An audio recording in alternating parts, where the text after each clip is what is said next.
안녕하세요, 여러분. 저는 부모님 사이가 워낙 안 좋은 경우였어요. 친가 쪽이 잘 살았고, 반면에 외가 쪽은 형편이 어려웠습니다. 집안 수준의 차이 때문이었을까요? 사랑만 믿고서 서로만 보고서 결혼하셨던 저희 부모님은 결혼 생활 도중에 사고방식의 차이 때문에 많이 고전하셨어요. 태어나고 자란 환경이 달랐기에 그것으로 인한 차이는 쉽게 극복할 수 있는 게 아니었나 보더라고요. 이래서 사람은 서로 비슷한 환경에 상대하고 결혼을 해야 편하다는 말이 있는가 봐요. 사실 그렇다고 하더라도 서로를 배려하고 위하고 양보하는 자세만 있었다면 어떻게든 난관을 이겨나갔겠지만 저희 부모님께서는 해당이 안 되었던 것이겠죠. 부모님은 양가의 반대를 뒤로하고 결혼하셨던 분들이에요. 그래서 양가 어른들이 저희 부모님을 바라보는 눈초리가 내내 곱지 못하였죠. 지지를 계속 얻지 못했습니다.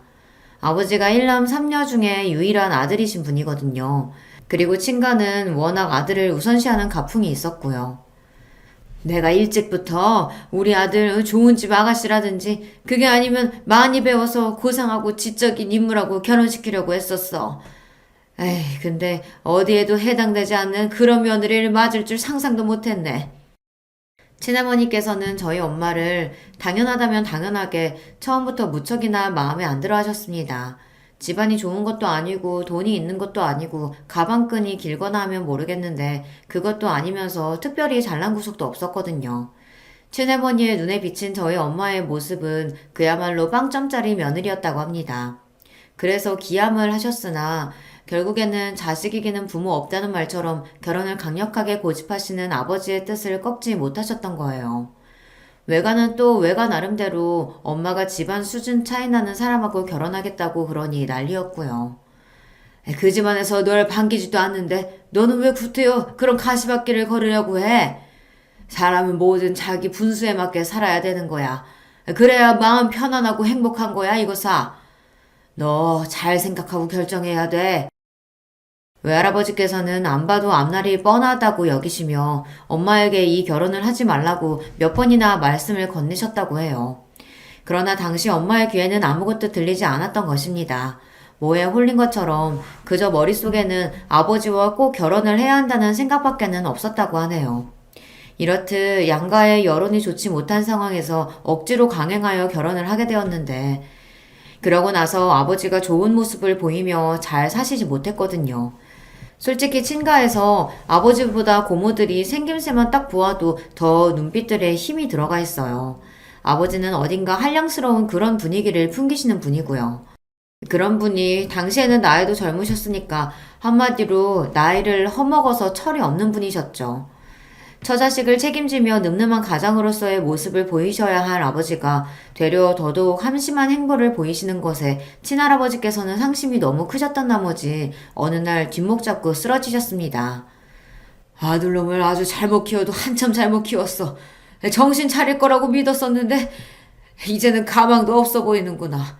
자기 처자식도 제대로 돌보지 못하는 저딴 놈이 어떻게 희망이고 미래가 있어? 다 끝난 거야. 끝났다고. 하다 이제는 아버지가 노름판을 기웃거리기까지 하셨던 그런 무렵에 벌어진 일이었어요. 친할아버지께서는 쓰러지신 이후로 건강에 직격탄을 맞으셨고요. 점점 더 악화만 되어가셨고 회복세는 꿈도 못 꾸었습니다. 당신의 아들이 원망스럽다고 하시며 몸져 누우신 친할아버지를 바라보시는 동안 친할머니의 속에 열불이 타오르고 있었죠. 크게 분노하신 나머지 친할머니께서는 이제 당신의 아들로부터 등을 돌리고 사시겠다 선언까지 하고 마셨어요. 친할머니로 하여금 못난 아들 쳐내고 원흉인 며느리하고도 선을 딱 그어라. 이렇게 행동하시도록 옆에서 열심히 부추긴 존재들이 있었으니 그분들이 바로 제 고모들이었습니다. 뒤에서 고모들이 그런 공작까지 벌이고 있는데 저희 엄마가 뭘 어떻게 당해내실 수 있었을까요? 그저 팽하면 팽하는 대로 팽 당하셨고요. 원망의 화살이 날아오는 대로 그걸 맞고 쓰러지시는 것밖에는 하실 수 있는 게 없었습니다. 결혼 생활에서 돈과 사랑 둘 중 어떤 것이 더 중요할까요? 결혼은 사랑을 가장 큰 전제로 하는 행위죠. 그러나 확실한 건 돈이 없으면 살기 힘든다는 것입니다. 이상과 현실은 언제나 다른 법이잖아요. 사랑이 이상이라면 돈은 현실이었습니다. 잘 사는 쪽인 친가의 외면을 받게 되자 그것만으로도 저희 집은 어려워졌습니다. 우선 아버지가 마음을 전혀 다잡지 못하셨고요. 그로 인해 엄마도 더더욱 힘들어 하셨죠. 두 분의 입에서는 언제나 돈 타령이 흘러나왔습니다. 그놈의 돈이 사람을 얼마나 예민하게 만들고 또 비참하고 처절하게 만드는지 저는 부모님의 날이 선 대화들 덕분에 아주 어렸을 적부터 깨우쳤었네요. 결국 제가 9살이 되었을 때 부모님이 따로 살기 시작하였습니다. 별거 생활이었고요. 이듬해 아예 이혼을 하셨습니다. 저는 친오빠가 한 명 있었는데요.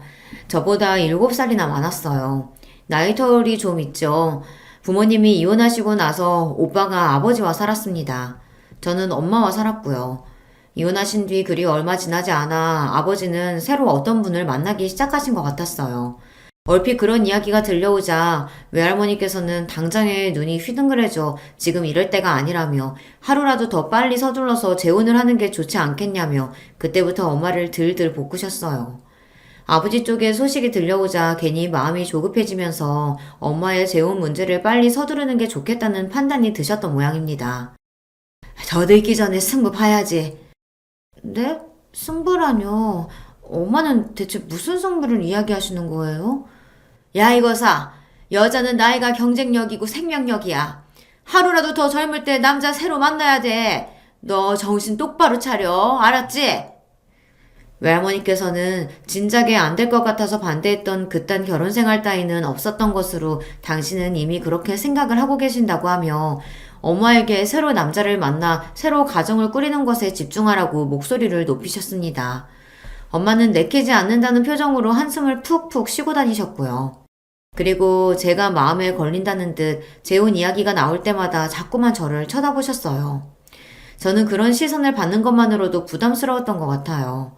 마치 제가 엄마의 새 출발에 있어서 걸림돌이라는 낙인이라도 그때마다 찍히는 기분이었거든요. 저의 그런 느낌은 완전히 착각이 아니었나 봅니다. 외가에서는 여자가 남자를 잘 만나서 기대고 의지하며 사는 게 선택이 아닌 필수라고 하며 계속 엄마의 재혼을 추진하였어요. 그러면서 저는 내쳐졌어요. 엄마가 재혼을 하셔야 하는데 저의 존재가 걸리적거린다면서 외할머니께서 유독 저를 싫어하셨거든요. 변변하지 않은 외가의 형편에 저를 도맡아 키우기도 부담스럽다고 하셨고요. 그 결과 저는 친가로 보내셔서 친할머니와 함께 지내게 되었습니다. 어쩌다 보니 그렇게 되더라고요. 친할아버지께서는 돌아가신 뒤였고요. 저는 중학교 입학 직전부터 친할머니와 살게 되었습니다. 당연히 그걸 제가 원해서 그렇게 된 건 아니었고 순전히 어른들의 사정으로 그리고 어른들의 결정으로 그렇게 되었으며 저는 거부할 엄두도 못 낸 채 그냥 따랐을 뿐이었습니다. 오빠는 대학생이라 바빴고 자기만의 생활을 독립적으로 이미 하고 있었어요. 아버지는 대관절 어디에서 뭘 하고 지내시는지 그때부터 제가 알 일이 없었고요. 엄마는 등 떠밀려 재혼을 하신 상태였죠. 이게 다 무슨 상황일까 싶었고 저희 집처럼 이렇게 개판으로 돌아가는 집이 또 있을까 궁금했습니다. 저는 매일같이 눈칫밥을 먹으며 지내야만 했는데요. 하필 사춘기 나이였기 때문에 저는 더욱 예민하고 고심해졌던 것 같아요. 이래나 저래나 결국 친할머니께서 저를 허락해주시고 받아주신 것이었기 때문에 제가 같이 살 수 있었으므로 고모들은 이 부분을 무척이나 못마땅하게 여겼습니다. 저 때문에 고모들이 친할머니와 감정적으로 자주 싸우고 다투는 모습을 보게 되어 마음이 불편한 따름이었네요. 엄마도 정말 이러시는 거 아니에요. 너무하잖아요.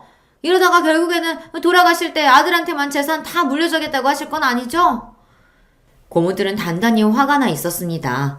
지금까지 효도는 딸들이 다 해왔고 부모 속 한 번 크게 안 썩이고 사고 한 번 안 치며 조용히 잘 살아왔건만 온통 자기 멋대로인 아들이 옛날에 대우와 편애를 받았던 것으로도 모자라서 그 아들이 싸질러 놓은 똥을 집에 끌어안고 수습하는 꼬라지가 너무나도 보기 싫다는 이야기였습니다.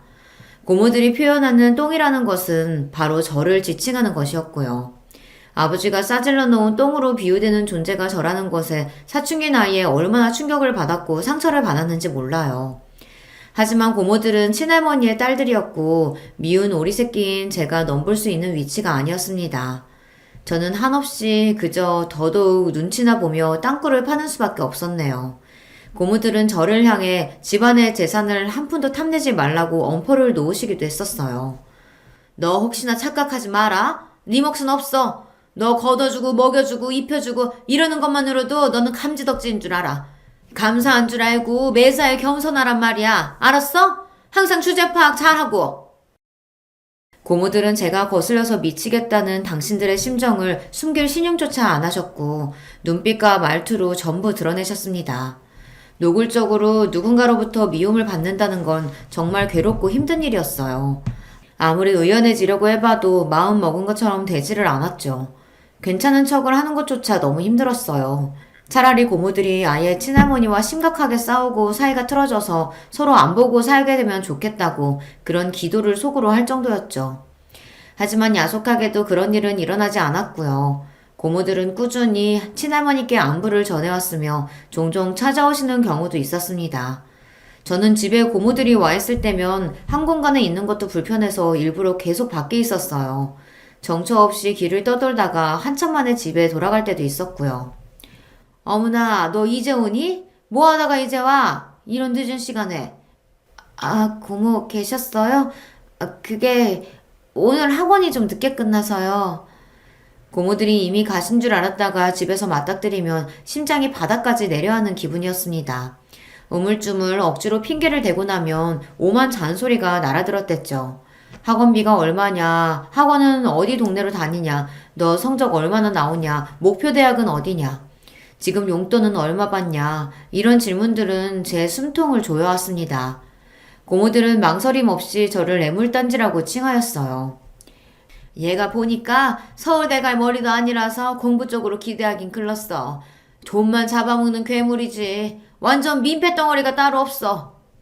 제가 남의 집에도 아니고 당신들의 친조카인데 어떻게 말을 그렇게 무정하게 하실 수 있냐고 그렇게 따져먹고 싶은 것이 본심이었으나 매번 꾹 참았습니다. 저는 얹혀 사는 입장이었고 민폐만 끼치는 존재였는데 성질머리까지 더러우면 큰일 날 것 같아서요. 쫓겨나기라도 하면 그때는 정말 막막해지는 것이었습니다. 저를 받아주신 친할머니를 실명시켜드리는 것도 무서웠고요. 그래서 착하고 조용하기라도 해야겠다는 일념하에 그렇게 굴었어요. 고모들이 친할머니와 감정적으로 그렇게 다투면서도 왜 자꾸 왕래를 이어가는 건지 저는 원망스러운 궁금증을 품었는데요. 그 이후로 머릿속에 자연스레 돈이라는 글자가 떠오르더군요. 더 구체적으로는 친가 집안의 재산 말입니다. 그 재산 때문에 고모들이 그러시는 것 같았어요. 그런데 저는 친할머니께서 돈을 잘 쓰시는 걸 본 적이 없었습니다. 그래서 잠시나마 집안의 재산도 썩 그렇게 마땅히 없는데 고모들이 괜히 가장스럽게 호들갑을 떠는 것인가 싶기도 했었는데요. 상황이 돌아가는 걸 가만히 살펴보니 친할머니께서 일단 재산을 쥐고 계시는 것은 맞는 것처럼 보이더군요. 고모들과 또 한 번 말다툼을 벌이셨던 친할머니께서 어느 날 돈 이야기를 하시며 절대 못 준다고 그러셨거든요. 내가 죽어서 두 눈두덩이에 흙이 덮이기 전에는 절대 그 돈 못 줘. 그렇게 되기 전에는 나한테 재산 같은 건 없다고 생각하고들 살아라. 먹고 죽을래도 돈 같은 거 없으니까 하여간 그런 줄 알아. 생각에 아주 완고하신 것 같았습니다. 친할머니께서는 일절사치를 안 부리셨어요. 제가 아주 어렸을 때보다 나이가 더 드시면서 더더욱 지출을 줄이시는 것 같은 느낌이었습니다. 정확히는 친할아버지께서 돌아가신 이후 그렇게 노선을 정하신 모양이었는데요. 돈 문제 때문에 학을 떼셔서 일부러 자린고비처럼 지내시는 듯하였습니다. 자꾸만 집안에서 돈, 그놈의 돈 이야기가 나올 때마다 저는 자동으로 움츠러드는 것 같았어요. 저는 돈 한 푼 안 벌면서 축내기만 하는 입장이었으니까요. 학생이고 미성년자라서 당연히 어쩔 수 없는 문제였지만 이상하게 저는 마음이 편하지 않았고 매번 좌불안석으로 눈치가 보였습니다. 고모들이 하도 저를 못마땅하게 바라봐서 더욱 그렇게 되었나 봐요. 게다가 제가 고등학교에 다니고 있었을 때 엄마가 이혼을 하셨거든요. 두 번째 이혼이었죠. 그 소식에 친할머니께서는 오만상을 쓰시며 한숨을 크게 내쉬셨는데요. 고모들은 한동안 저희 엄마 이야기로 열심히 입을 움직이셨는데 내용은 전부 욕밖에 없었습니다. 엄마를 흉보는 흐름은 자연스레 그 딸인 저 또한 욕하는 것으로 대부분 그렇게 이어졌었고요. 제 고개는 더더욱 아래로 처박히게 되었죠. 불행하고 안타깝게도 엄마는 재혼했던 아저씨한테 맞고 사셨던 모양이었습니다. 그 아저씨는 사람 때린 것도 모자라서 바람까지 피웠다고 하네요. 한마디로 인간 말종이었던 거죠. 비록 당신이 맞고 사셔도 꾹 참으셨던 엄마는 그 아저씨가 불륜을 저지르는 바람에 이혼을 당하시게 되자 망연자실하셨어요. 이렇게 될 줄 알았다면 내가 왜 미련하고 멍청하게 참고만 살았을까? 이혼을 또 해서는 안 될 거라는 생각에 그저 꾹 참고 견디는 게 능사라고 여겼는데 전부 부질없었구나. 내가 천하의 바보였고 어리석었어. 지난 날이 후회된다. 내 인생을 어디서 보상받을 수 있을까? 누가 내 아픔과 억울함을 알아주기나 할까? 엄마의 두 번째 이혼으로 외가는 초상집 분위기가 되었고요. 엄마는 너무 힘들어하시며 이모에게 하소연을 늘어놓으셨다고 합니다. 그러나 이모는 엄마의 괴로움을 감당하기 벅차다고 하시며 처음에는 들어주고 맞춰주는 척 하시다가 이내 슬그머니 발을 빼고 마셨어요. 한동안 이모는 연락두절 상태로 지내셨어요. 엄마의 문제로 골치 아픈 상황을 같이 겪기는 싫다는 뜻이었습니다. 외할머니께서는 화병에 걸려 알아 누우셨고요. 저는 그때 제가 할 수 있는 거라고는 숨죽여 가만히 있는 것과 공부뿐이었습니다. 그나마 학교에서 하루 종일 시간을 보내는 고등학생이라 다행이라는 생각을 몇 번이나 했었네요. 집에서 친할머니를 마주치는 그 짧은 시간도 당시에 저에게는 부담이었던 것 같아요. 무슨 소리를 들을지 겁이 났습니다. 혹시나 고모들을 마주칠까봐 주말에도 눈을 뜨는 대로 후다닥 준비를 마치고 독서실이나 도서관으로 향했었죠. 그렇게 고등학교 생활이 끝날 때까지 집에서는 거의 잠깐 잠만 자면서 그렇게 지냈던 것 같습니다. 그랬던 제가 재수 생활은 꿈도 꿀 수 없었죠. 대학은 무조건 한 번에 가야 했었는데요. 그럭저럭 괜찮은 대학교에 합격할 수 있었습니다. 할머니께서는 저에게 수고 많았다고 하시며 흔쾌히 등록금을 내주셨었죠. 그리고 고모들은 이제 성인이 되었으니 저보고 집을 나가서 살라고 입을 모으셨어요. 설마 계속 빌 붙어서 지낼 건 아니지? 생활비는 받아서 쓴다고 해도 사는 것만이라도 나가서 살면 안 되겠니? 네 오빠는 대학생 되자마자 그렇게 지냈잖아. 너도 그렇게 해야지. 지금 생각해보면 서럽게 짝이 없는 고모들의 그런 언행을 제가 일방적으로 참기만 해야 했다는 것이 어처구니가 없네요. 하지만 당시에는 그저 입을 꾹 다무는 수밖에 없었어요. 저도 나가서 살 수만 있다면 그것이 최선이라고 여기고 있었기에 당장 자취생활을 시작했습니다.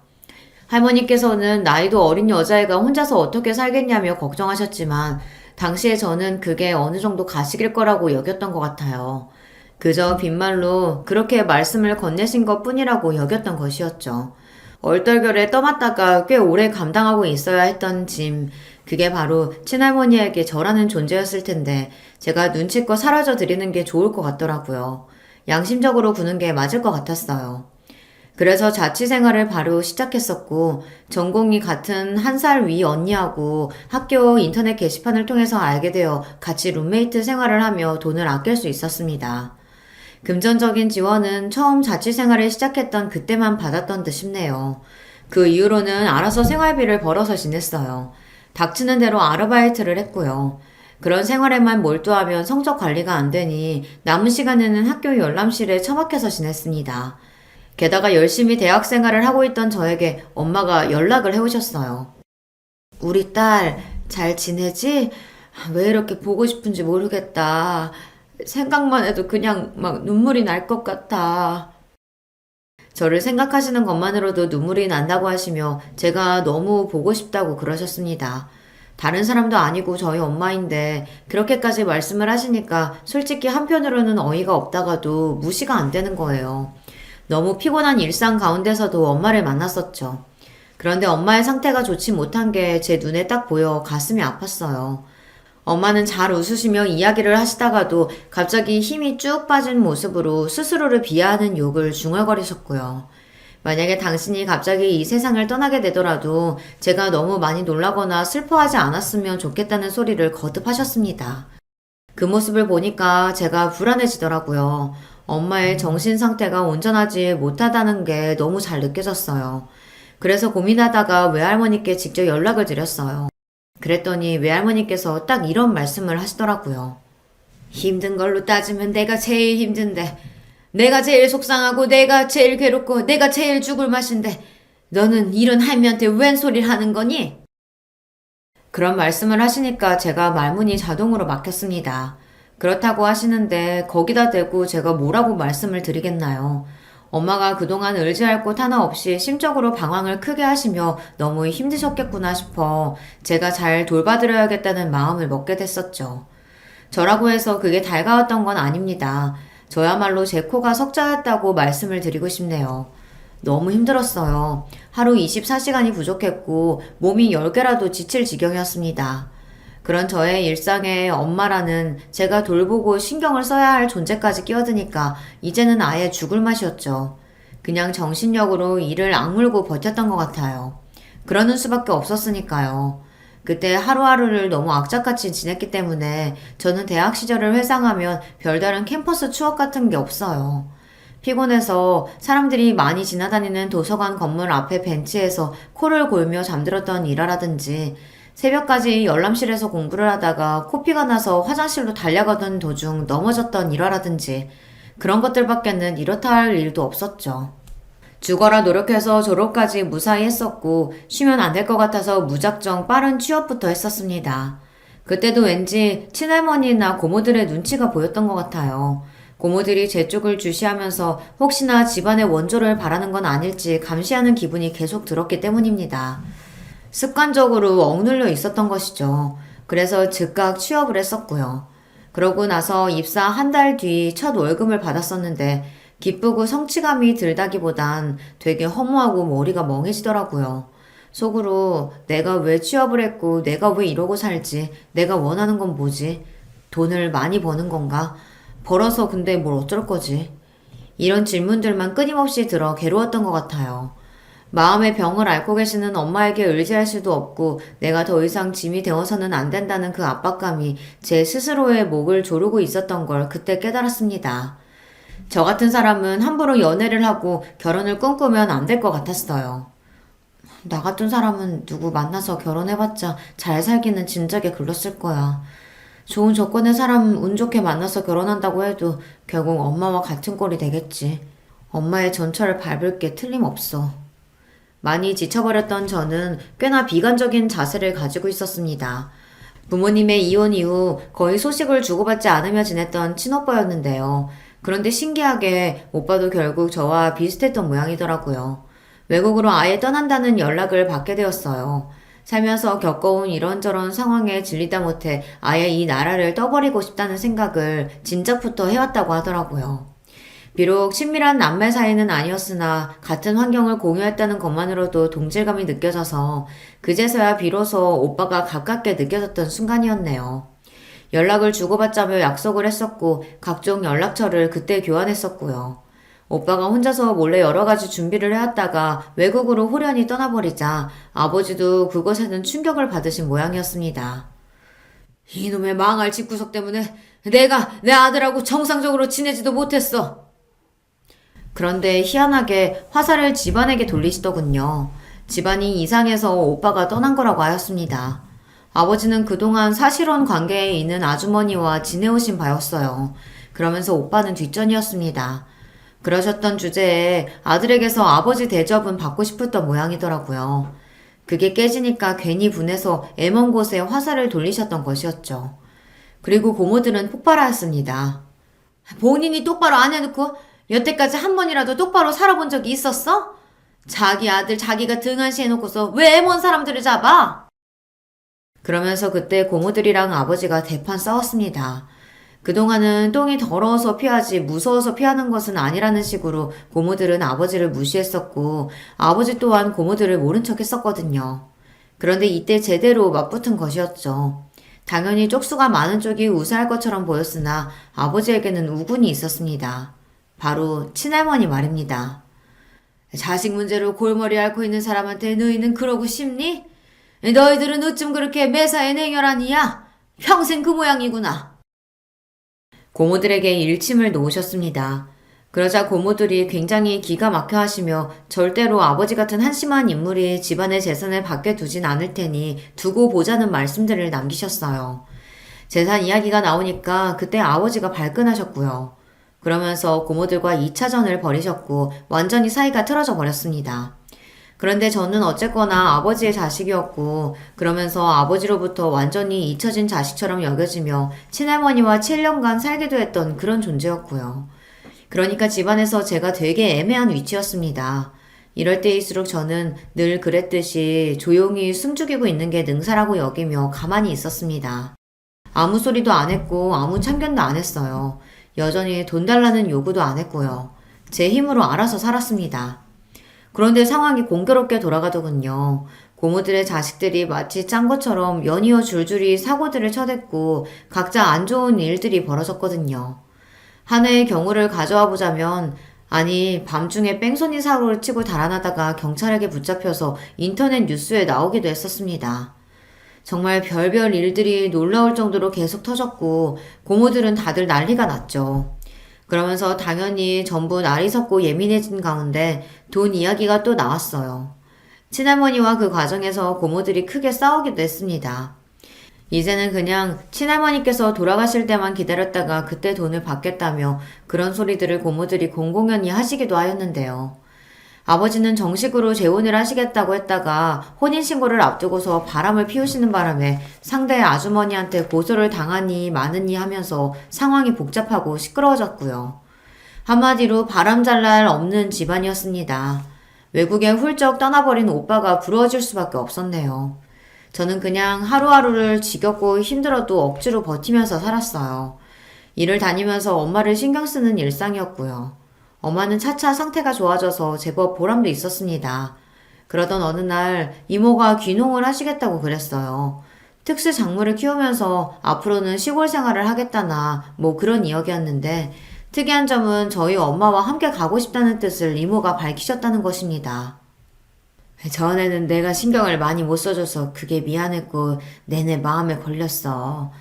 항상 그 점이 살면서 미안하더라. 이모가 힘드셨을 때 외면하였던 것이 이모는 계속해서 마음에 걸리셨던 거예요. 그래서 물 좋고 공기 좋으며 평화로운 시골 생활을 같이 하며 안정되게 사는 것이 어떻겠냐는 제안을 엄마에게 이모가 진지하게 주셨던 것입니다. 이모가 진실된 마음으로 그렇게 물어보시는 것을 아시고서 엄마도 고민을 많이 하셨고요.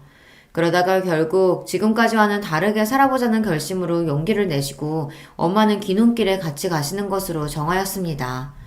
엄마가 시골에 가게 되셨을 때 저는 안도의 한숨이 나왔어요. 동시에 후련하기도 했어요. 기분이 이상하기도 했던 것 같아요. 말로는 표현이 안 되는 허무함이라고 해야 할까요? 그런 기분이었습니다. 가슴 한구석이 뻥 뚫린 것만 같아서 참 이상했네요.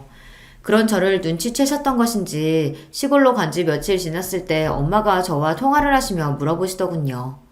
혹시 아직 결혼을 할 마음이 없냐고 말입니다. 곁에 누군가 의지되는 사람이 있고 마음을 나눌 상대가 있어야 좋을 것 같다면서 제가 결혼을 하면 참 좋겠다고 하셨어요. 당신은 저로 인해 회복이 많이 되어 좋아졌지만 반대로 저는 당신으로 인해 더 힘들게 희생하며 지난 몇 년을 보낸 것 같아 마음이 편하지 않다고 하셨어요. 그렇게 엄마는 우는 목소리를 내시기도 하였습니다. 저는 습관적으로 결혼 생각이 없다고 말씀을 드렸다가 엄마가 저에게 그게 진짜 네 본심이냐고 물어보셨을 때 갑자기 목구멍에 뭐가 걸린 느낌이 들었어요. 당연히 결혼 생활에 자신이 없어서 엄두조차 안 난다고 그렇게 딱 대답을 드리려고 했는데 그 순간 말이 입 밖으로 안 나갔습니다. 우물쭈물 망설이게 되더라고요. 사실은 제 마음속 깊은 곳에 사랑하는 사람을 만나 가정을 이루고 싶다는 그런 바람이 숨겨져 있었나 보더라고요. 제가 그걸 일부러 애써 외면하며 살아왔던 것일 뿐이죠. 이런 스스로를 마주한 다음부터는 저도 용기를 내보기로 했던 것 같아요. 엄마가 인생에서 다른 풍경을 찾아 시골로 가신 것처럼 저도 다른 일상을 맞이하려면 지금까지와는 다른 발걸음을 해야 할 필요가 있었습니다. 작정을 하고서 누군가를 만나보려고 했는데 그게 생각처럼 쉽지가 않았어요. 이 남자를 만나도 저 남자를 만나도 이상하게 마음이 설레지가 않더라고요. 제 자신이 너무 이상한 사람인가 싶어서 엄마에게 이런 제 문제를 털어놨었는데요. 엄마는 놀랍게도 무조건 저를 지지해 주셨어요. 아니야, 급할수록 돌아가라고 하잖아. 굳이 성급하게 끌리지도 않는 남자 보며 애쓸 필요 없다. 그래도 엄마는 제가 이왕이면 하루라도 빨리 결혼하길 바라시는 거 아니에요? 못난 이 엄마 팔자 네가 닮을까봐 그게 걱정일 뿐 결혼은 얼른 했으면 좋겠지. 그치만 진짜로 사랑해서 결혼하더라도 너 죽고 나 죽고 하는 게 결혼 생활이야. 그럴 판국에 진짜 사랑도 아닌 것 같은 그런 남자하고 결혼하려고 애쓸 필요가 그게 없다는 거지. 그건 시작부터 불행으로 덮어놓고 가자는 얘기거든. 엄마가 진지한 목소리로 해주신 말씀에 제가 안심이 됐었네요. 그리고 어느새 엄마에게 상담을 하고 도움을 받는 제 자신을 발견할 수 있어 그 점이 놀랍고도 좋았습니다. 낯선 시골 생활이긴 해도 이모와 더욱 티격태격 싸우기도 하지만 어쨌든 피를 나눈 친자매이기 때문에 결국은 돌고 돌아 화해를 하며 그렇게 지내며 차츰 서로 인정하고 양보하는 법을 배우고 있다고 엄마는 그런 근황을 전해주기도 하셨어요. 시골 생활이 풍족함과는 거리가 멀었지만 적어도 마음의 풍요는 찾으신 것 같아 저는 그게 흐뭇하더라고요. 그렇게나 작정을 하고서 상대를 찾을 때는 안 만나지던 인연이 마음을 놓고 나서 편하게 지내니까 알아서 다가오더군요. 신기한 일이었어요. 저보다 2살 많은 남자였고 또래라서 대화가 처음부터 정말 잘 통했답니다. 만나고 1년 됐던 해에 결혼 이야기를 처음 나누게 됐을 때 그때부터 차근차근 미래를 약속해 나갔어요.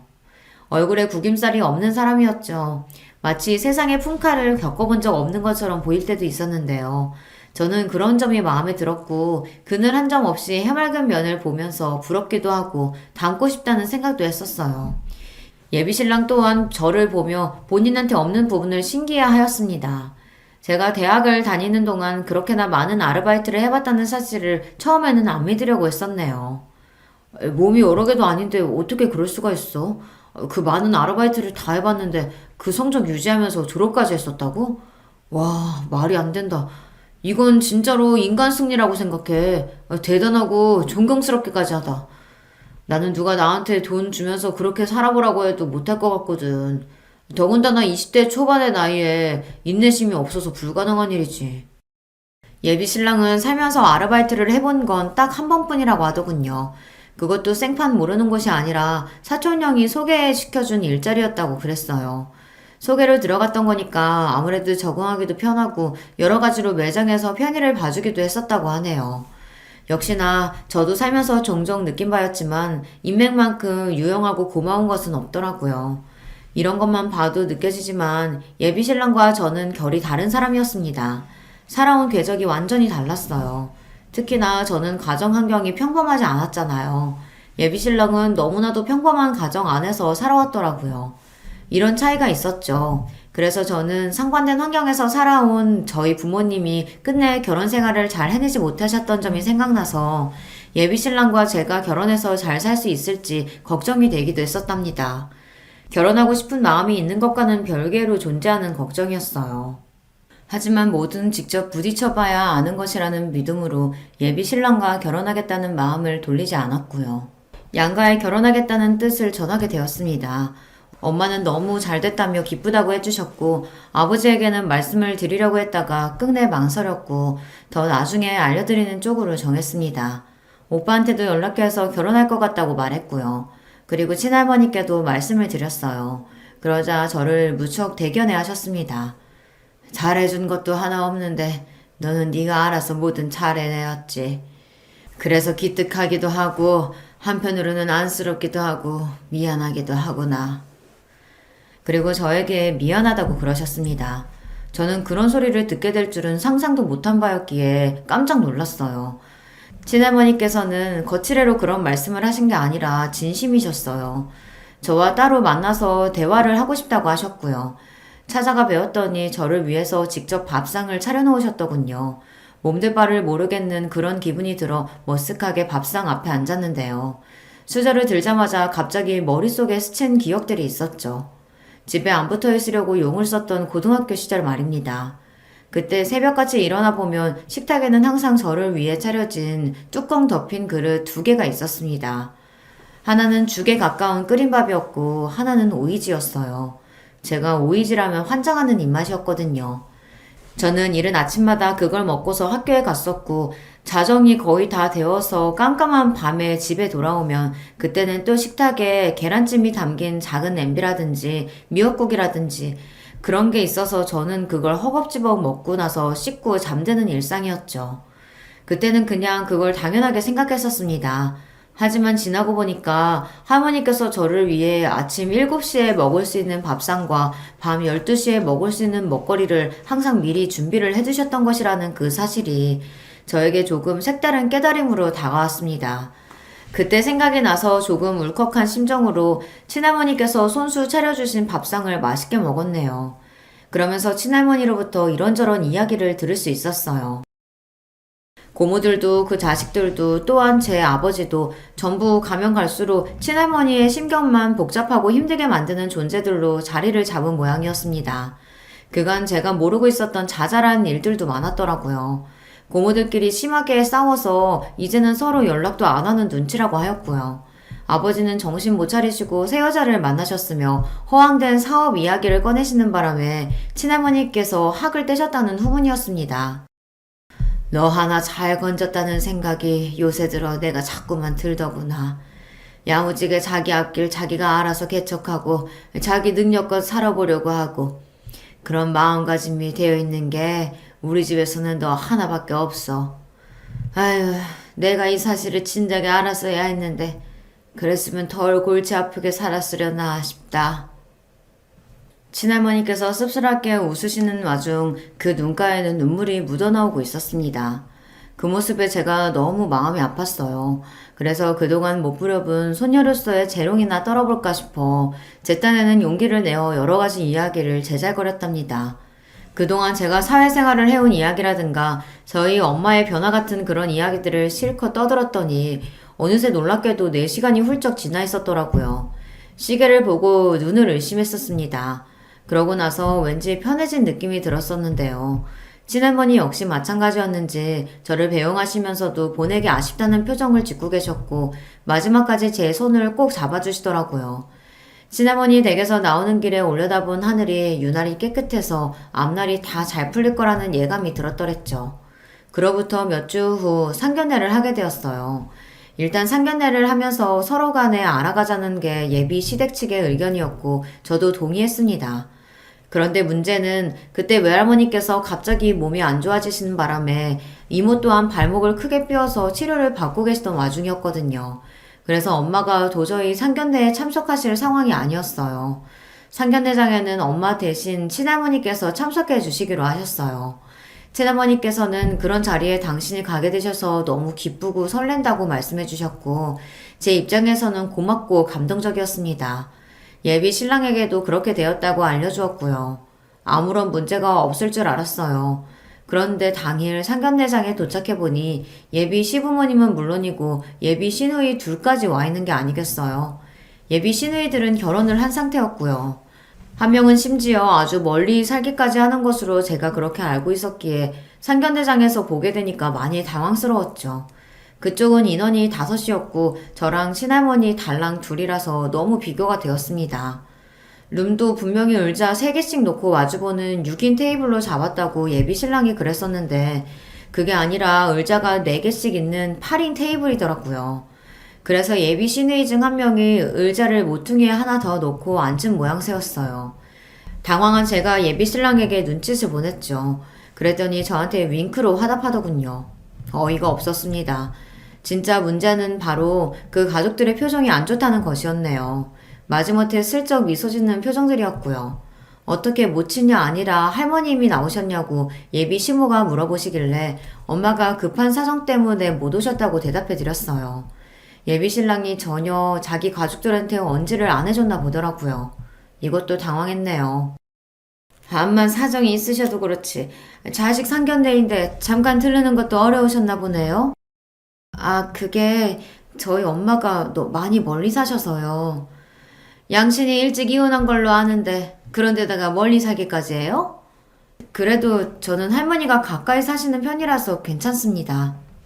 제가 열심히 대답을 마쳤을 때 예비 신랑이 해맑은 웃음을 지으며 자기 가족들을 향해 말하기를 제가 할머니 손에 컸다며 그래서 예의 바르고 생활력 강하고 뭐든 잘하는 것 같다며 괜히 슈퍼우먼이 아니라고 하였습니다. 저는 그저 어색하게 웃는 수밖에 없었네요.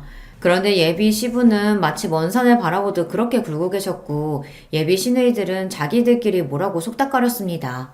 그러더니 아예 예비 시모한테 눈빛을 막 보내는 거예요. 자기들끼리 신호라도 주고받는 모양이었죠. 예비 시모가 그나마는 얼굴로 입을 연 것은 바로 다음 순간이었습니다. 우리 식구들이 다 같이 보고 그래도 판단을 해야 할 것 같아서 오늘 이렇게 딸들까지 다 모인 거예요. 그런데 역시 예상대로네요. 안 됐지만 아가씨는 우리 식구들의 생각을 바꿔놓지 못했습니다. 네? 죄송하지만 무슨 말씀인지 모르겠습니다. 이 결혼 없던 일로 해요. 둘이 죽고 못 살아서 더 만나보겠다면 그건 말리지 않겠는데 결혼은 안 돼요. 암만 해도 부모가 이혼해서 할머니 손에 자란 사람은 나는 며느리로 못 받아들여. 질적으로 너무 떨어져. 예비 시모의 무례한 발언에 제가 어처구니가 없어졌고 예비 신랑은 벌개진 얼굴로 벌떡 일어나더니 자기 가족들을 내려다보면서 왜 자기를 무한주고 상피를 주냐며 따지더군요.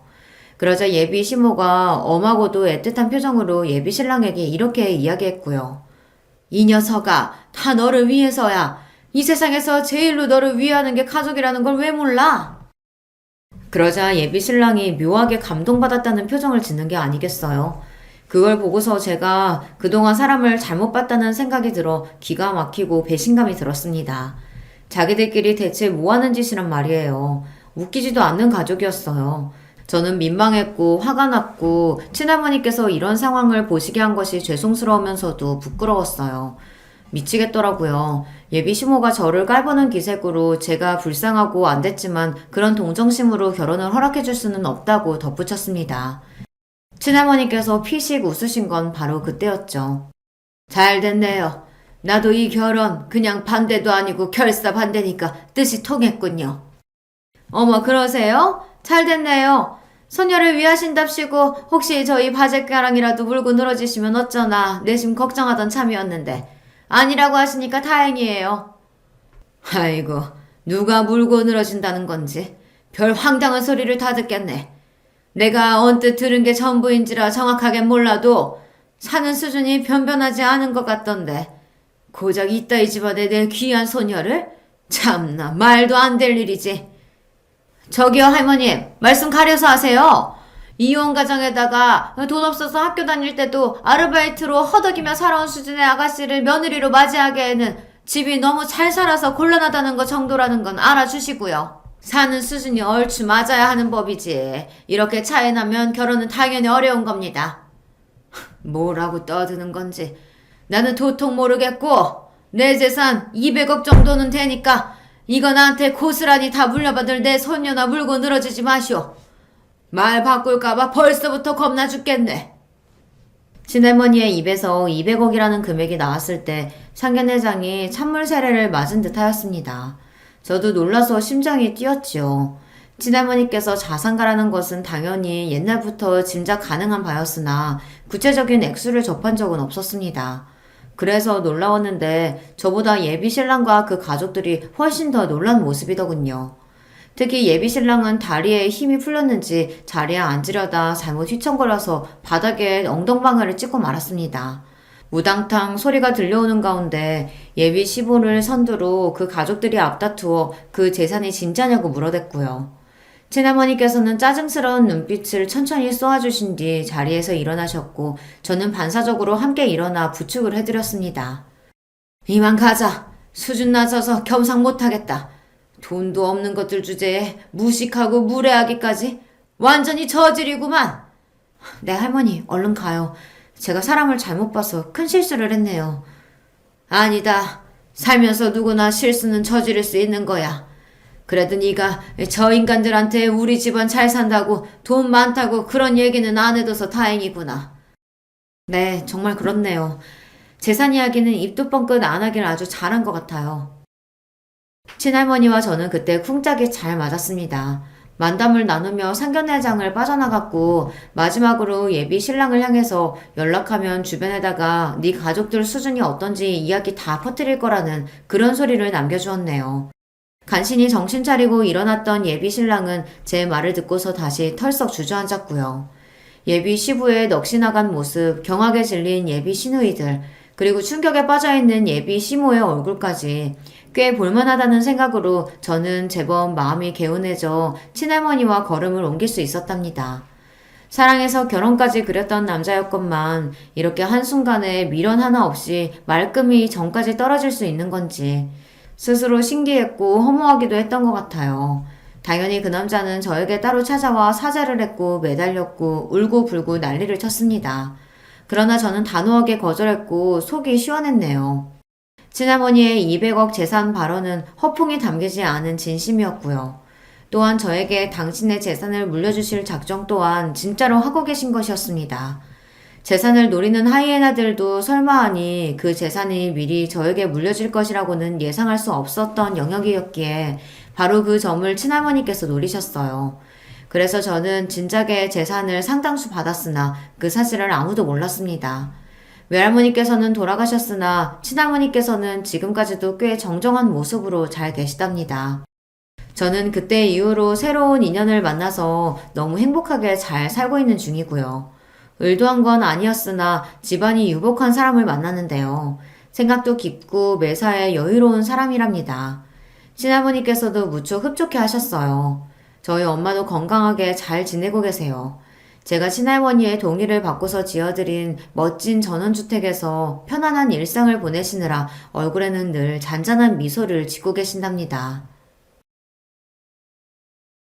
안녕하세요. 저는 40 초반인 여성입니다.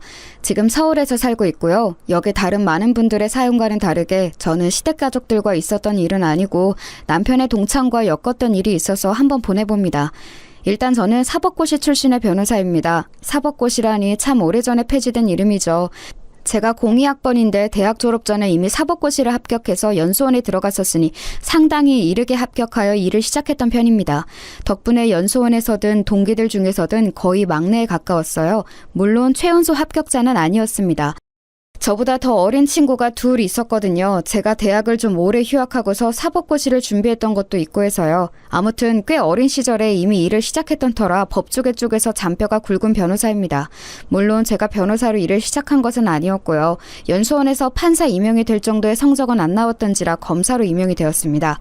판사는 아시겠지만 연수원에서 탑티어들이 가는 곳이라서 저는 검사로 지망했었죠. 무난하게 검사 임용으로 일을 시작해서 경력을 쌓고 나서 변호사로 개업을 하게 되었습니다. 물론 검사로 일을 상당히 오랜 기간 한 편이었어요. 지금부터 말씀드릴 사연은 제가 30 중반 시절 있었던 일입니다. 당시 저는 꽤 오래 검사 일을 하다가 나와서 변호사를 막 개업했던 시절이었죠. 저는 검사로 일하던 30살 때 결혼해서 남편이 있었습니다.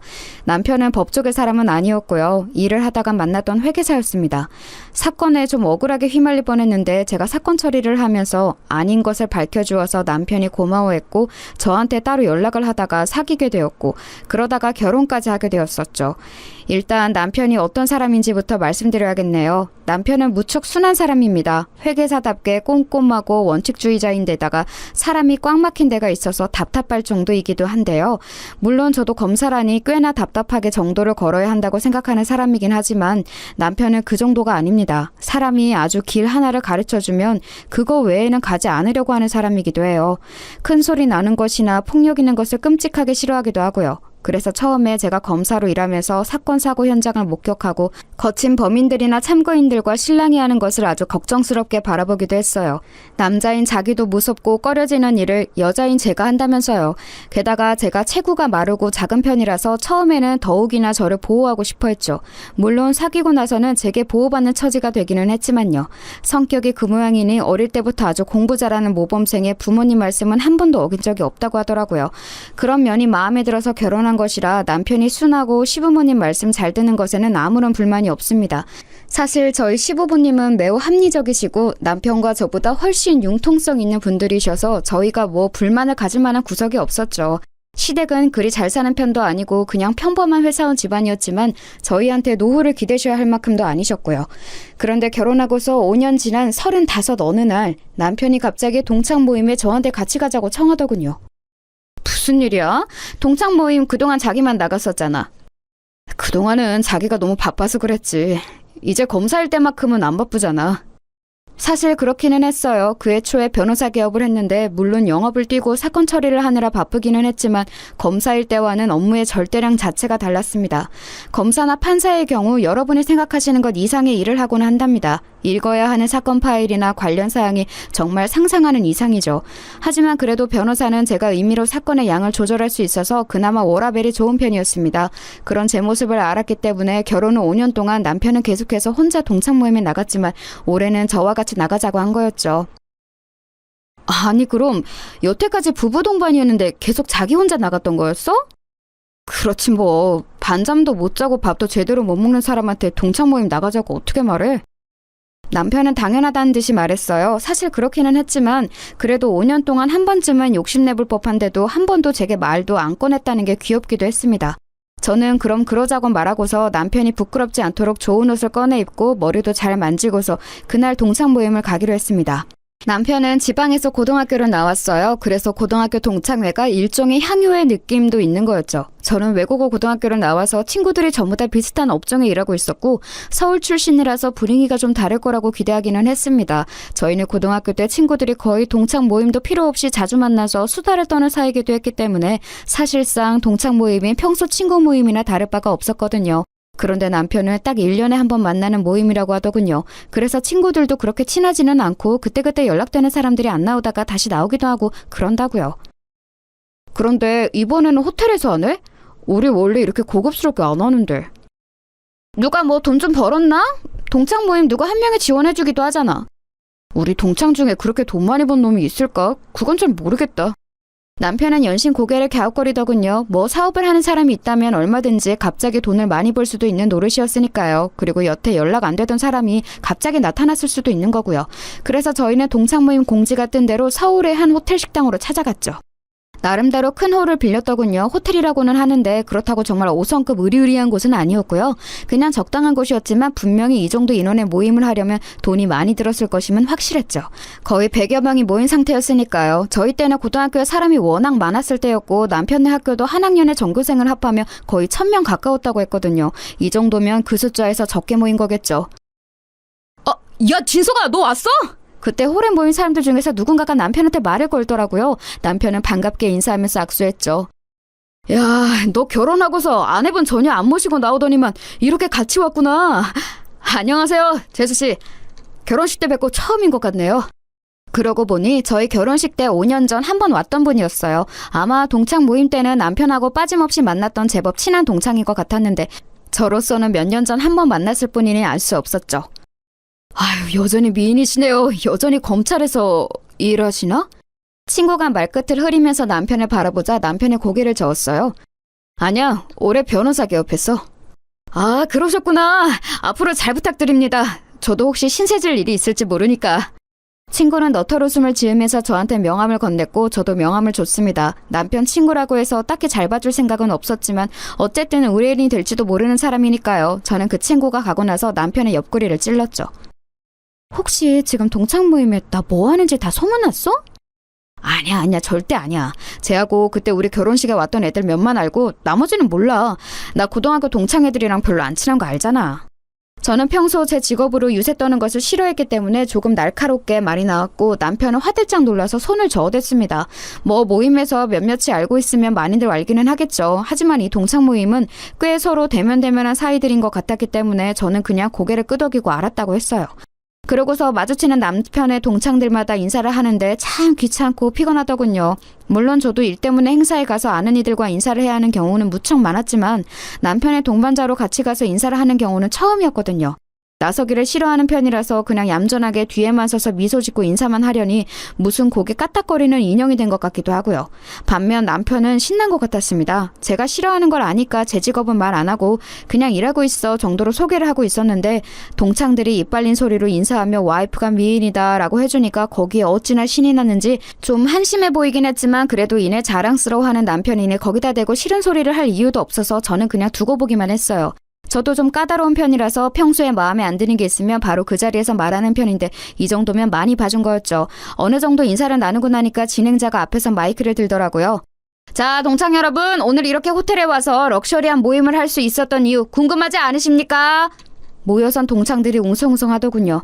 오늘 고등학교 졸업 후 처음으로 연락이 닿아서 나와준 친구가 있습니다. 이정인 기억하는 친구들 있죠? 이 친구가 저희 동창 모임에 재정적으로 지원해줘서 이렇게 좋은 곳에서 모임을 갖게 되었습니다. 자, 박수! 진행자는 한쪽을 가리키면서 손짓했고 거기에는 어떤 재수없게 생긴 남자 하나가 재수없는 미소를 지으면서 서 있더군요. 동창들은 군중심리인지 와 하면서 박수를 치며 환호했고 그 이정인이라는 동창은 흐뭇하게 웃으면서 화답했어요. 뭐 이따위 호텔 모임 좀 지원해줬다고 무슨 그룹 회장처럼구나 싶어서 좀 우습기는 했죠. 어찌나 기름기가 더럭더럭 끼었던지 살을 비트며 산유국처럼 기름이 샘솟을 것 같은 인상이더군요. 그런데 제가 검사 생활을 오래 하면서 몇 가지 발달한 게 있었죠. 관상보기와 촉, 관찰력, 그리고 기억력. 저는 그 네 가지가 전부 자극되는 게 느껴져서 그 남자 얼굴을 자세히 살펴봤어요. 어디선가 많이 본 저 재수없는 상판. 그런데 제가 기억하는 그놈 얼굴은 저렇게까지 당당하고 느긋한 얼굴은 아니었죠. 형사들한테 처맞고서 여기저기 얼룩덜룩 멍들어 있고 재판장에 서서 주눅 들었던 모습이었는데 라고까지 생각한 순간 기억이 확실하게 났습니다. 저는 하고 저도 모르게 입을 가렸죠. 남편은 제가 어딘가 아픈 줄 알고 어리둥절한 얼굴로 저를 돌아봤어요. 왜? 어디 안 좋아? 아니야. 아무것도 아니야. 저는 눈살을 찌푸렸어요. 남편이 알아서 좋은 일도 없었고 괜히 이 동창 모임에 평지풍파를 일으킬 이유도 없었으니까요. 제가 맡았던 사건도 아니었던 터라 뭐 직접적으로 저놈이 저를 기억할 일도 없었으니 사실 저만 입을 다물면 아무런 상관없이 지나갈 수 있는 일이었지요. 사실 아예 저 이정인이라는 인간은 아예 저를 알 수가 없었어요. 저도 옆 동료가 사건 맡아서 처리하는 걸 보면서 구경하다가 알게 된 거라서요. 그래서 그냥 좋은 게 좋은 거라고 멀찍이서 보고만 있었죠. 남편도 이상하게 그 이정원이라는 인간한테서는 멀찍이 떨어지려는 게 느껴지더라고요. 원래 남편하고 친한 동창들은 몇 명 없기도 했는데 게다가 그 동창들은 아예 이정원과 다른 부류인 것 같았어요. 친한 사람들끼리 몰려서 같은 테이블로 가서 식사를 시작했죠. 저쪽에서는 그 인간이 다른 동창들하고 시끄럽게 인사를 나누고 있더라고요. 저는 남편한테 슬쩍 물었어요. 저 사람 말이야. 응? 누구? 저 이정인이라는 사람 동창 모임에 처음 나온 거야? 되게 시끄럽게 친구들하고 인사하네. 누가 보면 무슨 이상가족이라도 만난 줄 알겠어. 맞아. 처음 나왔어. 그동안 연락이 아예 안 됐더라고. 동창 회장이 계속 어지간한 애들은 다 전화 돌리고 그랬는데 전혀 뭐가 없었대. 그리고 사실 동창 회장이 쟤한테는 열심히 연락을 안 한 것 같기는 했지만. 남편이 말꼬리를 흐려서 저는 얼른 그 말꼬리를 잡아챘습니다. 왜 열심히 연락 안 했대? 그게 제가 좀 고등학교 때 행실이 안 좋았거든. 일진 같은 거였나? 뭐 그거 비슷한. 박건산이 또 이런다. 제가 사건 경위라도 알아내려는 것처럼 막 코치코치 캐물으니 남편이 웃으면서 고개를 절레절레 흔들더라고요. 조금 머쓱한 기분이 되기는 했죠. 그런데 그래도 남편의 얼굴이 어딘가 아까부터 별로 안 좋아 보여서 계속 물어봐야 했어요. 자기하고도 무슨 일이 있었던 거야? 별로 기분 안 좋아 보여. 아니 뭐 별건 아니고. 남편은 망설이면서 말을 돌렸고 곁에 있던 친구들도 뭔가 이상한 걸 알아챘는지 저한테 웃으면서 다른 화제로 이야기를 했습니다. 동창생들이 모여있는 곳에서 굳이 옛날 험한 이야기를 꺼내는 건 그리 좋지 않을 것 같아서 저도 일단 그 화제에 응해주기는 했었죠. 그런데 사실 고등학교 때 저런 인간이 친구로 있었다면 솔직히 뻔하긴 하잖아요. 머릿속에서는 이미 여러 가지 상상이 돌고 있었죠. 저런 인간은 대부분 저희 남편처럼 얌전한 친구한테 빵 셔틀이나 가방 셔틀이나 이런 거 시켰을 거고 저희 남편만 그랬던 건 아닐 거고요. 남편이 특별히 트라우마가 있어 보이지는 않고 그냥 기분만 조금 저조해 보일 뿐 친구들도 분위기가 그렇게까지 나쁘지는 않아서 저는 그냥 그 정도였나 보다 생각했어요.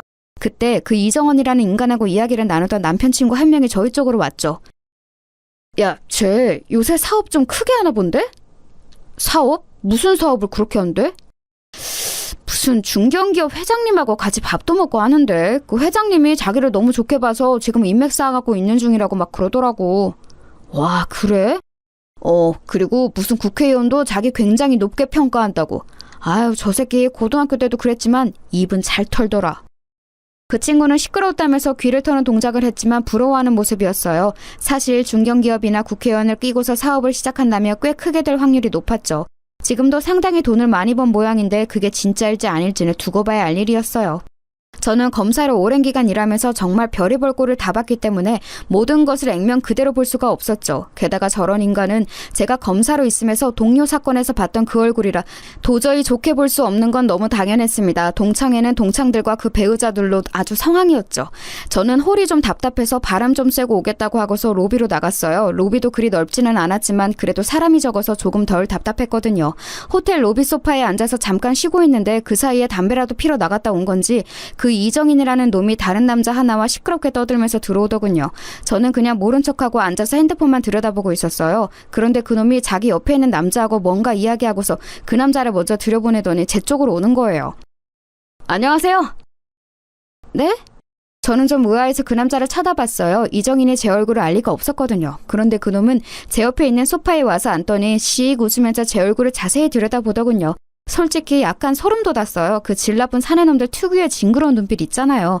흑심 품은 게 뻔히 다 들여다 보이는. 소파도 많은 로비에서 굳이 제 바로 옆에 소파에 앉아서 얼굴을 들이미는데 심지어 담배 냄새가 역해서 견딜 수가 없더군요. 뭐죠? 차가우시네. 미인이라 말 좀 걸어볼까 했더니 순간 저는 정말 이게 미친놈인가 했어요. 슬금슬금 제 손까지 잡으려고 들더군요. 그래서 손을 빼내고서 빤히 그놈을 노려봤더니 머쓱한 채 희죽희죽 웃기만 하더라고요. 아니, 이 로비에 가득한 남자들은 대부분 같은 고등학교 동창생이 당연하고 여자들은 대부분이 그 남자들과 같이 온 배우자나 파트너들인데 그런 여자한테 대놓고 성추행이라도 할 것처럼 덤비다니 너무 징그럽잖아요. 지금 뭐 하시는 거죠? 남자친구하고 왔어요? 아님 혼자? 저기 동창 모임에는 남편이 있어요. 그래요? 나하고 그냥 좀 잠깐 커피나 한잔 마실래요? 내가 별거 아닌 것 같아 보일지 몰라도 돈은 좀 있는 놈인데. 뻐기는 얼굴 꼬라지가 우습게 짝이 없더군요. 검사로 일하면서 사건 관련으로 돈 많다고 쟤는 놈을 얼마나 많이 봤는데 그까지 지금 사업 좀 한다고 어깨에 힘주는 게 얼마나 우스워 보였겠어요.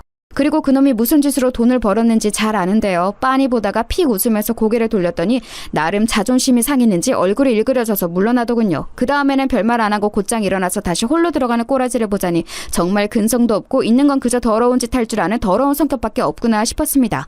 사실 그때 동료 검사가 처리하던 사건이 아주 별로인 건이었거든요. 제가 한 20 후반쯤이었을 겁니다. 결혼 직전이었던 것으로 기억하는데 당시 저한테 좀 버거운 건이 떨어졌어요. 어느 중견기업 회장님이 얽혔던 사건이었는데 그때 제가 좀 적극적으로 처리를 하면서 잘 마무리가 되었거든요. 누명도 벗으시고 그 사건이 워낙 힘들었던 터라 제가 좀 쉬겠다고 선배한테 막 땡강을 부리고서 막무가내로 쉬었던 적이 며칠 있었어요.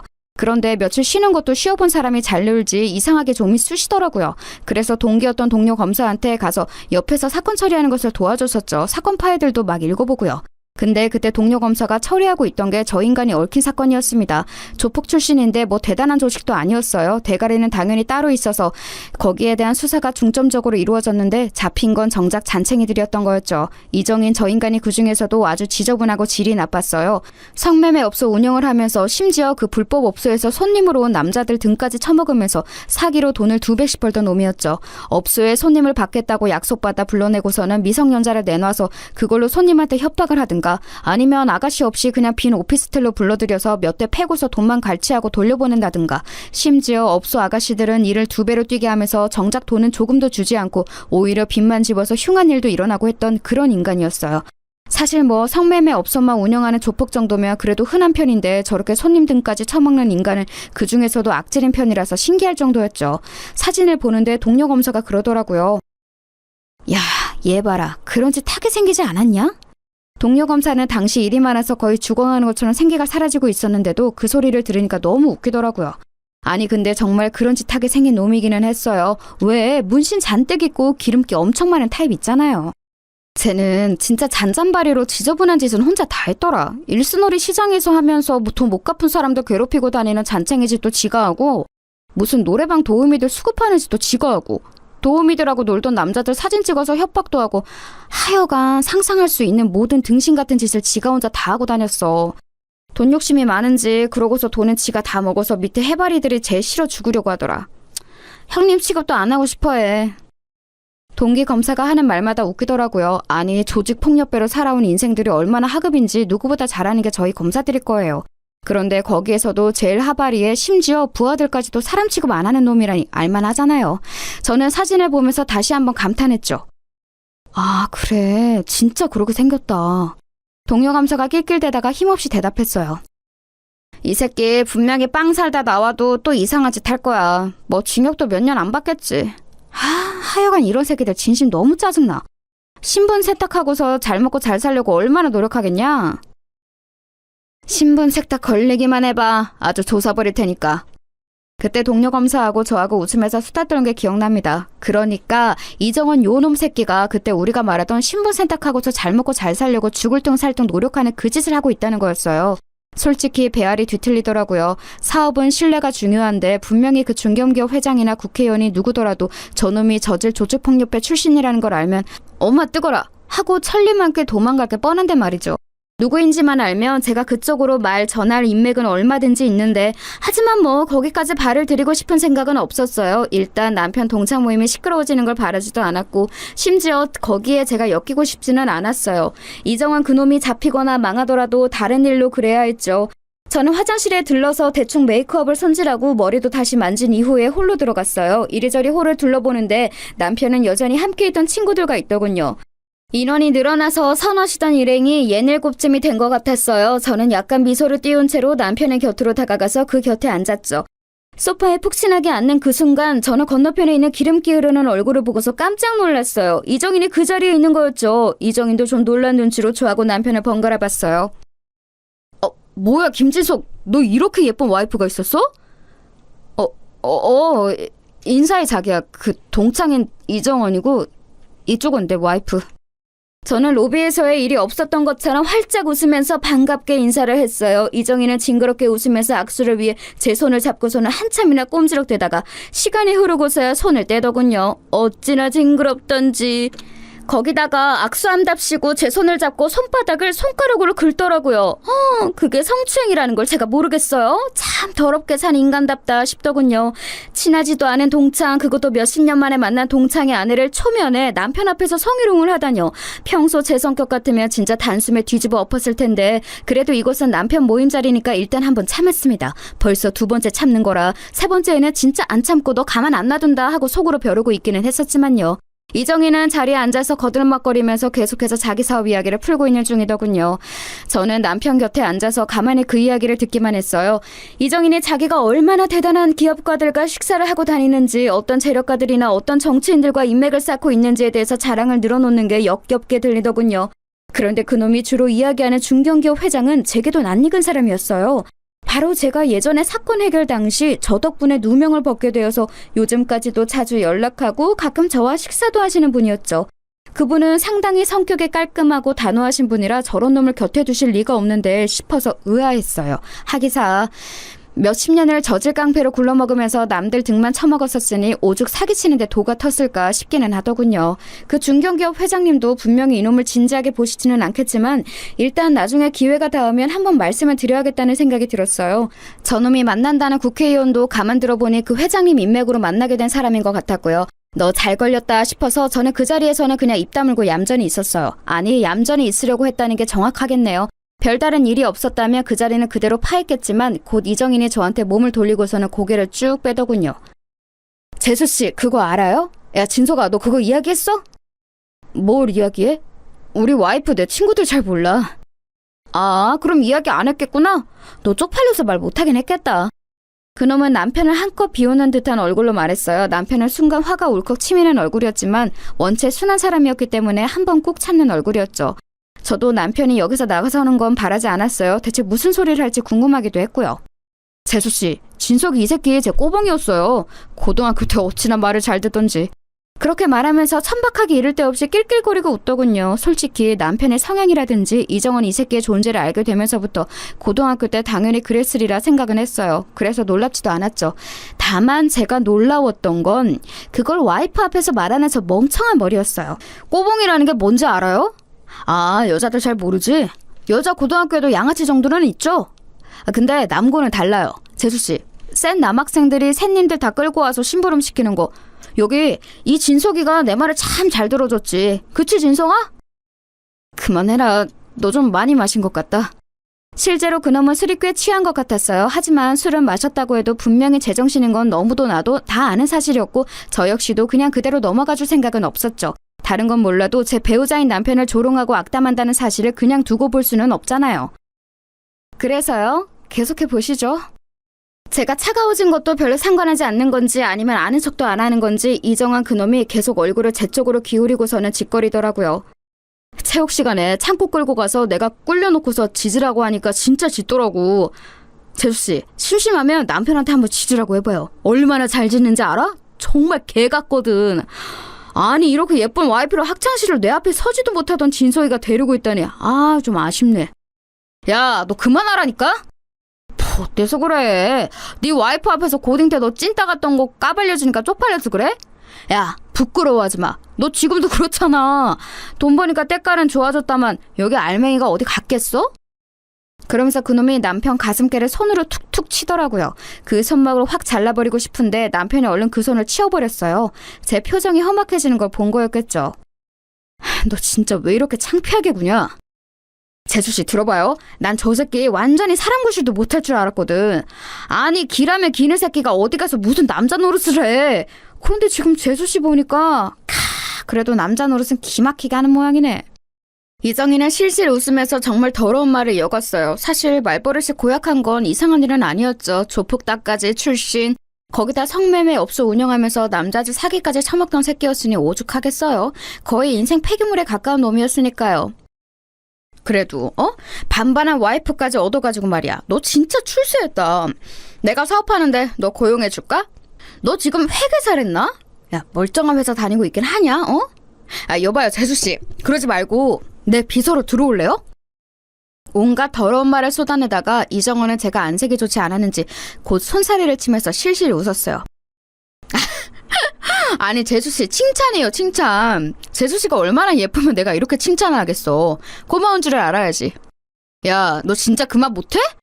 결국 참다 못한 남편이 폭발하려고 일어나려는데 제가 손을 잡아서 못 일어나게 막았어요. 남편은 일어서려다가 주저앉은 채 저를 봤죠. 약간 멍청해진 순한 얼굴이 귀여웠지만 그게 중요한 때는 아니었어요. 저기 이정인 씨. 왜요 재수씨? 지금 보니 목소리도 예쁘네. 저는 검사 생활을 오래 하면서 저런 놈들 성향을 잘 알았어요. 여자 보고 예쁘다고 하는 게 정말 예뻐서가 아니라 좀 기가 세 보이는 여자를 눌러서 기선제압을 하고 넌 그냥 내 눈요깃거리나 되라는 메시지를 주는 거였죠. 정말 우습게 짝이 없더군요. 명함 좀 줘봐요. 명함? 왜? 나한테 나중에 연락하게? 그놈이 비실비실 웃으면서 저한테 명함을 꺼내 내밀더군요. 그걸 받고서 저는 백 속에서 제 명함을 찾아 대충 그 앞에 던져주고서 핸드폰을 꺼내서 전화를 걸었죠. 신호가 가고 있는데 제 명함을 주워서 본 이정인 얼굴색이 순간 하얗게 질리더군요. 당연하죠. 새로 판 변호사 사무실 명함이었으니까요. 그리고 그때 마침 전화 저편에서 상대가 전화를 받더라고요. 저는 반갑게 인사하고서 말을 건넸어요. 어머야, 너 마침 전화 잘 받았다. 일하는 중이야? 전화를 한 건 동료 검사였죠. 네, 저와 절친이기도 하고 이정원 사건을 맡았던 그 검사요. 저는 그리고 핸드폰을 스피커 상태로 돌렸죠. 당연히 일하는 중이지. 뭔데? 무슨 일 있어? 아니, 다른 건 아니고 너 예전에 그 조폭 자법이었던 놈 기억해? 이정원이라고. 기억하지. 걔 진짜 더럽게 돈 벌던 놈이었는데 날파리같이 귀찮은 새끼였어. 근데 걔는 왜? 그 새끼가 지금 내 앞에서 내 남편 동창이랍시고 잘난 척을 한다? 사업가 행세를 하는데 어떻게 조인트 까줄까? 사업가? 사업가? 동료 검사는 너무 어처구니가 없다는 듯이 깔깔거리면서 웃기 시작했어요. 야, 사업가라면 맞긴 맞다. 성매매 업소 차려놓고 남자 손님들 협박해서 등까지 쳐먹은 것도 사업가면 맞네, 맞아. 거기 있어 그 새끼? 야, 전화 좀 바꿔줘 봐봐. 내가 욕 좀 해줄게. 벌써 스피커폰이야. 진짜 짜증난다. 저와 동기인 동료 검사가 깔깔대고 웃으니 이정인의 얼굴은 하얗다못해 새파랗게 질리기 시작했습니다. 뭐 당연하겠죠. 지금껏 200여 명 넘게 모인 동창 모임에서 잘나가는 사업가로 포장해놨는데 단숨에 뭘 해서 돈을 번 건지 들통이 나버렸으니까요. 주변에 있던 동창들도 얼음이라도 된 듯이 굳었어요. 자, 이정원 씨, 뭐 해서 돈 버셨죠? 성매매 업소 차려놓고 손님들 사기 쳐먹으면서 돈 벌었지? 조폭 따까리 노릇해가면서. 그때 네 형님들이 너 더럽게 장사해놓은 거 뒤처리하면서 다시는 네 안 보겠다는 말까지 했다고 들었는데 어떻게 관계 회복은 되셨고? 제가 웃으면서 그렇게 말하자 핸드폰 건너편에서 제 동기가 같이 깔깔대면서 웃더군요. 그리고 이정원 듣고 있죠? 아직 여자 남아서 그걸 해결되려면 시간 걸리는 거 알고 있는 거지? 금방 다시 빵 들어가게 될 거예요. 조금만 기다려. 남편은 설마 이런 상황이 있었을 줄은 상상도 못했는지 그 소심한 사람이 얼굴이 창백했어요. 저는 남편 어깨를 끌어안고서 그놈을 노려봤죠. 함부로 다른 사람 건드리는 거 아니야. 알겠어요? 일부러 부드러운 어조로 달래는 것처럼 말하고 저는 전화를 끊었어요. 이정인의 얼굴이 울그락불그락하기에 친절하게 한마디를 더해줬죠. 그 친하시다는 중견기업 회장님, 나하고 꽤 자주 만나는 분인데 당신 이야기 좀 해봐야겠어요. 재미있겠네요. 순간 숨이 막히는지 이정인의 얼굴이 파랗다가 순간 시뻘개지더군요. 그놈은 갑자기 바닥에 무릎을 꿇고서는 제 앞에 엎드려서 싹싹 빌기 시작했어요. 아닙니다, 재수씨. 그게 아니라... 누가 당신 재수씨야? 변호사라고 불러. 네네, 변호사님, 죄송합니다. 정말 죄송합니다. 제가 진석이를 모욕하려던 게 아니라요. 그러니까... 오늘 나한테 성희롱한 것만 걸어도 걸릴 텐데 지금 동기 이야기 들었지? 아직도 해결 안 된 문제들 있는 것 같던데 내 동기 겪어봐서 알겠지만 성격 별로 안 좋아요. 한 번 걸리면 안 놔주는 검사야. 그리고 이런 짓까지 하고 다니는 거 알았으니 더 안 놔주겠지? 재미있겠네. 아닙니다. 정말로 죄송합니다. 예전에 하던 짓은 정말 그냥 다 접었어요. 아무것도 안 남았습니다. 지금 뭐 남은 건 예전 형님들이 저한테 뒤집어 씌우려는 것뿐이에요. 전 이제 정말 다 죗값을 치렀습니다. 그놈은 아주 필사적으로 외치더군요. 그러거나 말거나 알게 뭔가요? 주변을 둘러보니 분위기가 아주 끝내주더군요. 여전히 홀에 우아한 재즈 음악은 흐르고 있는데 그 넓은 홀에서 사람들이 전부 굳어서 저희를 보면서 수군대고 있었어요. 호텔의 서버와 직원들도 멀쩡한 척 움직이고는 있는데 시선이 전부 저희한테 와 있다는 게 당연히 노골적으로 느껴졌죠. 하지만 뭐 제가 잘못한 것도 아니고 범죄자 하나가 멀쩡한 사람들 노는 곳에 끼어들어와 깽판 놓으려다가 잘못 걸린 건데요 뭐. 주변이 다 멈춰서서 분위기가 어수선한데 사실 뭘 먹을 기분도 아니고 괜히 남편만 민망해질 것 같아서 저는 그냥 남편을 끌고 일어섰어요. 그럼 이정인 씨, 알아서 잘 수습하시고 저는 이만 저희 남편 데리고 가볼게요. 저는 짜증스러움을 그리 감추지도 않고 그놈한테 그렇게 말하고서 곧장 홀을 나왔어요. 남편은 멈칫거리면서도 제 뒤를 따라 나오더군요. 남편 주변에 있던 친구들도 입만 벌리고서 쳐다보느라 아무도 저희를 말리지 않았어요. 이정은 그놈만 어떻게든 저를 잡아보려고 했지만 제 심기를 거스를까봐 이도저도 못한 채로 무릎을 꿇고 있더라고요. 좀 짜증나면서도 웃기잖아요. 집에 오는 차 안에서 남편이 저한테 망설이는 목소리로 물어봤어요. 아니, 어떻게 된 거야? 자기가 어떻게 쟤를... 그리고 자기 동기가 어떻게... 저는 그래서 뭐 숨길 일도 아니니 대놓고 지난 사정을 남편한테 말했죠. 남편은 고개를 저으면서 막 웃더라고요. 사실 고등학교 다닐 때 남편은 그놈한테 꽤나 시달림을 당했다고 하더군요. 평범하고 소박한 집안에서 얌전한 모범생으로 컸던 남편은 고등학생이나 되어서 반 친구한테 괴롭힘을 당한다는 말을 차마 지배할 수가 없어서 그냥 고등학교 동안 그 괴롭힘을 묵묵히 견뎠다고 했어요. 담배를 피우는 놈이라서 담배빵도 당하고 담배 셔틀, 빵 셔틀 안 당한 게 없더라고요. 남편은 진짜 힘들었다고 하면서. 그런데 오늘도 자기를 괴롭히러 그놈이 또 온 줄 알았다고 했어요. 그게 맞기는 했을 거야. 저런 놈들 순하고 좋은 사람 냄새는 기막히게 맡아서 그런 사람만 집중적으로 괴롭히거든. 제 말에 남편은 좀 오싹한 듯한 표정을 했죠. 사실 저렇게 야비하고 비열한 잔챙이 놈들 특징이 평상시 성격 좋고 순한 사람들만 골라서 괴롭히는 거예요. 온순한 사람들은 곁에 있기 정말 좋은 이들이지만 동시에 이런 괴롭힘이 아주 약한 면도 있죠. 그래도 남편 곁에는 제가 있어서 참 다행이라는 생각이 들더라고요. 그런데 남편의 이야기를 듣고 보니 그냥 동창 모임에서 망신을 준 정도로는 제 분이 안 풀렸어요. 거의 왕따에 가깝게 몰고 학교폭력의 모든 종류의 괴롭힘을 다 당했던 것 같은데 그걸 그냥 두고 볼 수는 없지 않겠어요? 이정은 그놈도 아마 그래서 저한테 무릎까지 꿇었던 걸 거예요. 제가 그냥 이걸 뒤끝없이 끝낼 리가 없다는 걸 본능적으로 알았던 거였겠죠. 다음날 저는 일단 알고 지내던 그 친한 중견기업 회장님께 전화를 걸었어요. 대뜸 그 이정은 이야기를 꺼냈더니 그 친구 알고 있다면서 말씀을 하시더라고요. 그래서 제가 그놈이 이러저러한 놈이고 과거에 제 동료 검사가 잡았던 조직폭력배 잔챙이 놈이라는 말씀까지 드렸어요. 그랬더니 회장님이 깜짝 놀라시더군요. 아니, 난 정말 건실한 사람인 줄 알았네. 작은 사업을 한다기에 한번 투자를 해볼까 하고 있었는데. 사기꾼의 조폭이에요. 절대 엮이시면 안 되는 놈이죠. 회장님은 알았다면서 몰랐으면 큰일 날 뻔했다고 한숨을 쉬셨어요. 왜 주변 사람들이 그런 사기꾼을 못 걸러냈나 했더니 이놈이 회장님이 골프를 치고서 그 이후 소박한 식당에서 술 한잔을 즐기신다는 걸 이용했더라고요. 골프 후에 조금 피곤도 하고 취기도 있는 상태에서 남모르는 식당 사람들과 한담 나누시기를 즐기시는데 그걸 이용해서 자기도 평범한 사업가인 양 골프를 치고 온 사람인 양 식당으로 가서 접근한 거였죠. 한참 회장님과 이야기를 나누다 보니 이놈이 아예 작정하고 접근했다는 사실을 알 수 있었어요. 식당에서 만나서 적당히 이야기 나누는 사이인 사업가를 주변 사람들이 그렇게 작정하고 신변을 알아보지는 않았겠죠. 당연히 그저 소박한 술 상대 정도로 생각하셨을 거고요. 회장님은 자기 인맥으로 소개해줬던 의원에게도 말을 전하겠다면서 전화를 끊었어요. 저는 거기에서 그치지 않고 동료 검사한테 다시 전화를 넣었죠. 법조계에 있는 사람들이 가지는 가장 큰 자산이 뭐냐고 물으신다면 저는 물론 다른 지식이나 경험도 있지만 무엇보다 인맥을 가장 먼저 꼽을 거예요. 그만큼 동기들은 서로의 일을 자기 일처럼 도와주거나 나서주고는 했었죠. 동료 검사한테 전화하니까 너무 반가워하더라고요. 그 새끼 지금 좀 이잡듯이 뒤지고 있다고 빵 다녀와서 대체 뭘 한 건지 사업가인 척 여기저기 많이 뿌려놓은 것 같다면서요.